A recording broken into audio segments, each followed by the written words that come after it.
चलो ठीक है। तो consumer should behave rationally. Rationally का मतलब ये कि वो मैक्सिमम सेटिस्फेक्शन हासिल करना चाहेगा ताकि हम मेरे कम से कम रिसोर्सेज इस्तेमाल हो, क्योंकि रिसोर्सेज की किल्लत होती है और मुझे मैक्सिमम सेटिस्फेक्शन मिले। यूटिलिटी इज मेजरेबल, क्योंकि हम कार्डिनल अप्रोच पढ़ रहे हैं तो यूटिलिटी क्या है हमारे पास, हम उसको हिंसों की दुनिया में मेजर कर सकते हैं। ठीक है। Consumer has a given scale of preference, अब ये नया है इसमें, ये दो तो उसमें भी थे ना, चलो जो नए हैं उसको बाद में करते हैं। ठीक है, इसको भी इसको ये वहाँ गुड्स आर सब्स्टिट्यूट्स। ठीक है ना, आप बनाना को और एप्पल को एक दूसरे पे तरजीह भी दे सकते हो। ठीक है ना, कभी एप्पल से बनाना की तरफ और कभी बनाना से एप्पल की तरफ। क्लियर जी, मतलब आप सिर्फ एक ही गुड में स्टक नहीं रहते हैं, आप एप्पल और बनाना एक दूसरे के साथ वो कर सकते हो।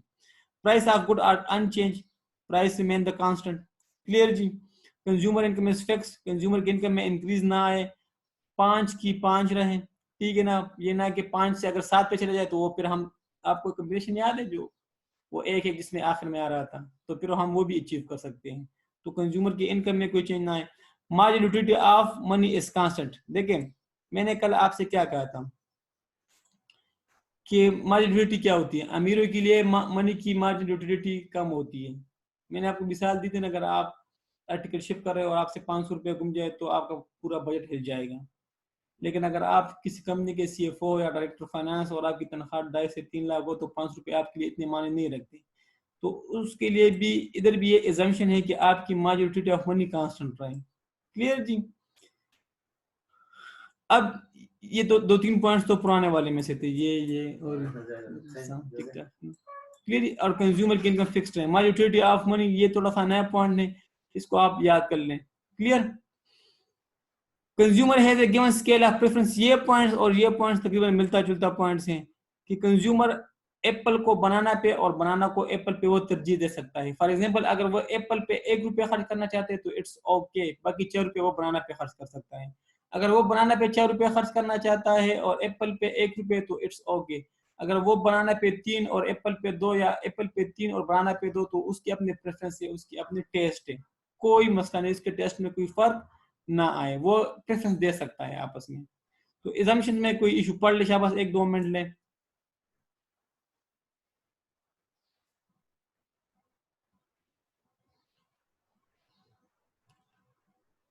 जी जी लियाकत, एजम्पशन में कोई इशू। अच्छा, कंज्यूमर को नॉलेज भी हो, कंज्यूमर है the perfect knowledge of the utility, उसको ये भी पता होना चाहिए कि यार मुझे बनाना ज्यादा यूटिलिटी देगा कि मुझे एप्पल, मतलब वो यूटिलिटी को उसको पता हो कि मुझे कौन सा यूटिलिटी ज्यादा देगा। ठीक है, तो परफेक्ट नॉलेज भी होना चाहिए। आम रूटीन में तो इस तरह नहीं होता है यार, हमें क्या पता कि हमें कितना वो, वैसे हम टेस्ट कर सकते हैं कि इसने ज्यादा मजा, लेकिन इंसो की दुनिया में उसको हम मैयर तो नहीं कर सकते ना कि मुझे कितनी यूटिलिटी, मतलब वो मैयर कर सकता हूँ, उसके पास ये नॉलेज हो। एजम्पशन में कोई इशू, एजम्पशन आप लोगों ने यहाँ से करने, ठीक है, वैसे अपनी किताब से कर दें। अच्छा, अब एक्सेप्शन की तरफ या लिमिटेशन की तरफ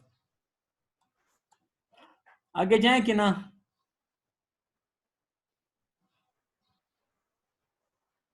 जी, अगर ठीक है सलमान, अगर एजम्पशन क्लियर तो फिर एक्सेप्शन की तरफ जाते हैं। Consumer do not make conscious calculation, यार इधर क्या है, हमने कहा कि हम यूटिलिटी को मेजर कर सकते हैं। ठीक है, हमारे पास परफेक्ट नॉलेज भी है और हम यूटिलिटी जो डिराइव करना उसका हमें, लेकिन यार कौन इतना उजगार है कि वो कैलकुलेशन करेगा कि मुझे बनाना से कितनी यूटिलिटी मिली और मुझे एप्पल से कितनी यूटिलिटी, कोई इतना कर सकता है? ठीक है ना, तो ये पहली एक्सेप्शन ये है कि कंज्यूमर उतनी कॉन्शियस कैलकुलेशन नहीं करता कि मुझे फ्लां से कितना यूटिलिटी मिला और मुझे दूसरे गुड से कितना यूटिलिटी मिला और मुझे टोटल यूटिलिटी कितनी मिल गई, तो वो इतना उजगार नहीं कि वो ये कैलकुलेशन करता है पहले, पहला एक्सेप्शन। ठीक है ना, तो इसने हमारे इसको भी निगेट कर दिया, इस assumption को भी निगेट कर दिया और इस assumption को भी निगेट कर दिया। ठीक है जी।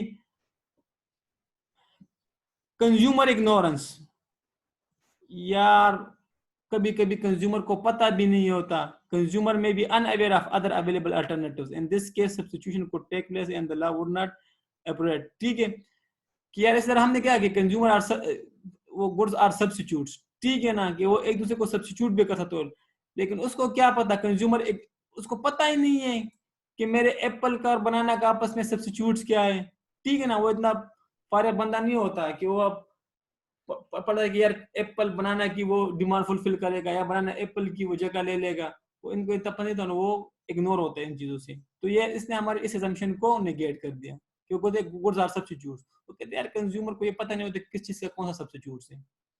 तो इन दो पॉइंट्स में कोई issue. Custom and fashion. Custom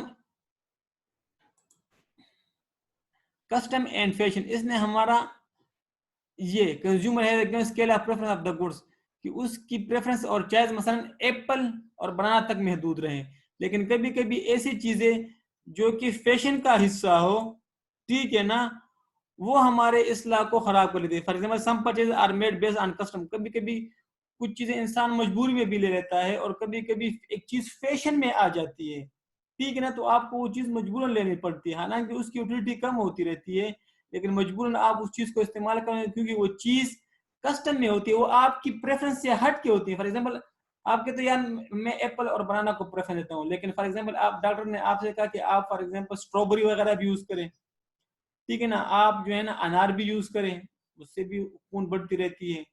तो कभी कभी एक चीज फैशन में आ जाती है, कस्टम में आ जाती है, कभी कभी जरूरत बन जाती है, जिसकी वजह से आपकी प्रेफरेंसेस खराब हो जाती है। क्लियर जी। तो इसने हमारे इस एजम्पशन को निगेट कर दिया। इंडिविजिबिलिटी जी, इन 3 पॉइंट्स में कोई इशू, इस पॉइंट्स में कोई इशू। इंडिविजिबिलिटी ऑफ गुड्स, यार फॉर एग्जांपल कुछ गुड्स इनडिविजिबल होते हैं जिसको आप पार्ट्स में डिवाइड नहीं कर सकते। क्लियर जी। जैसे फॉर एग्जांपल आप कार की मिसाल लेगा, अगर आपके पास इनकम कम है,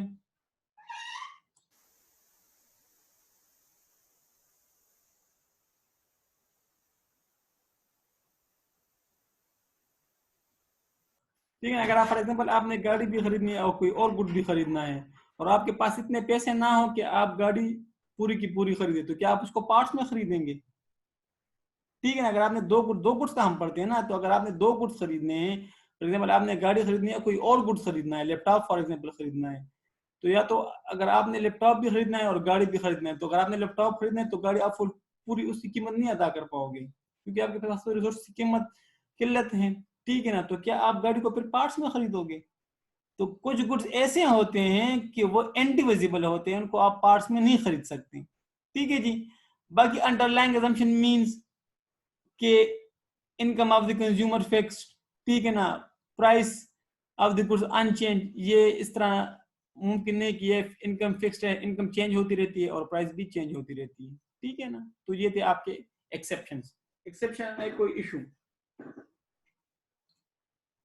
या मार्जिनल यूटिलिटी ऑफ इनकम आपकी कांस्टेंट रहे, तो अगर आपकी इनकम बढ़ रही हो तो आपकी मार्जिनल यूटिलिटी शायद कम होती रहती हो, क्योंकि जैसे जैसे आपके पास पैसे ज्यादा आते रहेंगे, क्लियर ना, तो आपके पास फिर छोटे पैसों की कोई वो इज्जत नहीं रहेगी आपकी, ठीक है, उसकी यूटिलिटी कम होगी।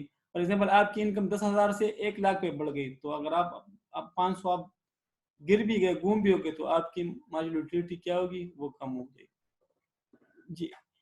एक्सेप्शन में कोई इशू? शाबाश पूछे।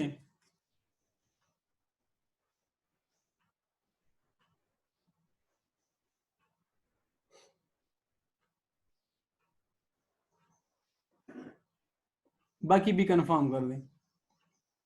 खामोश ना रहे यार, खामोश से डर लगता है।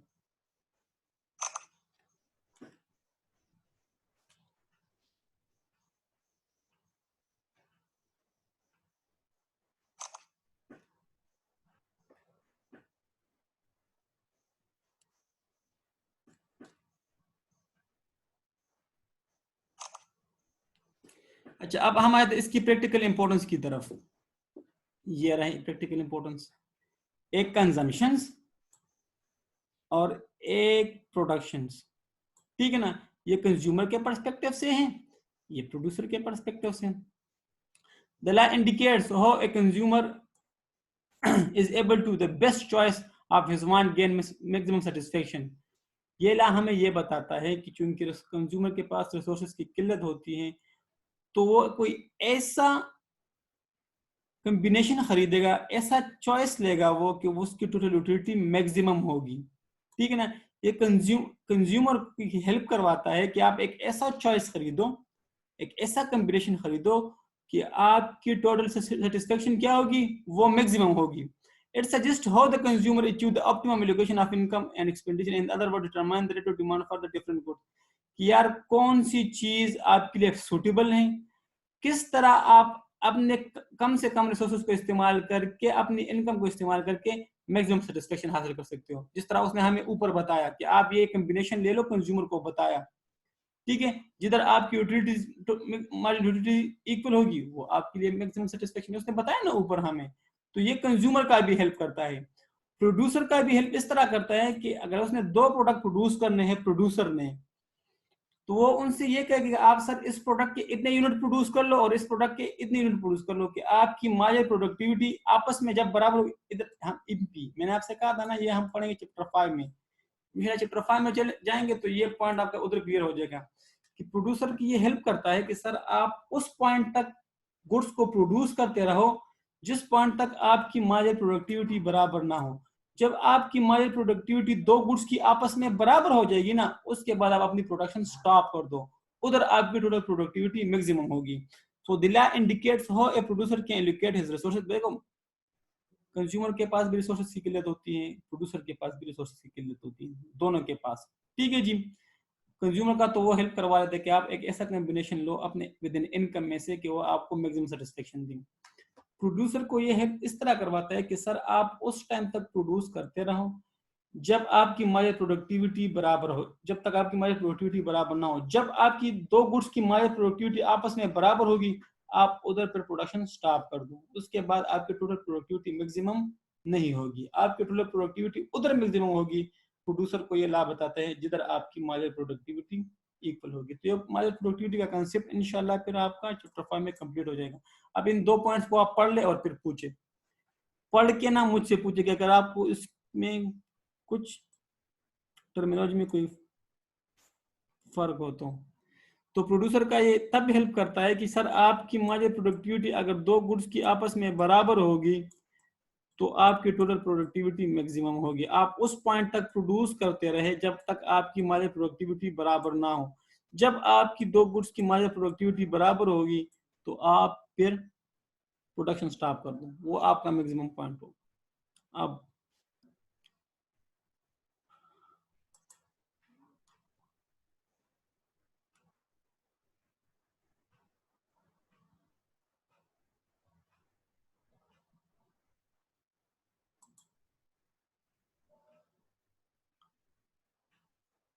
जी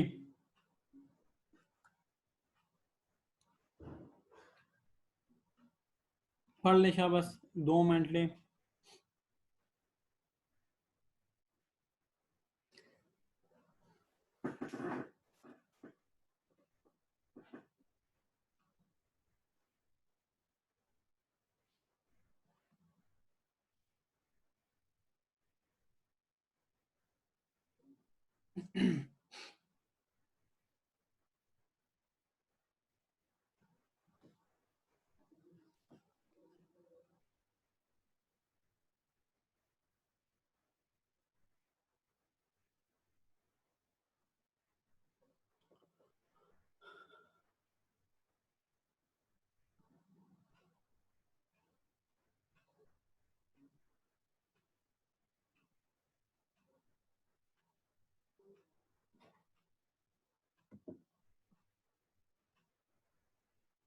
पढ़ लिया कि नहीं?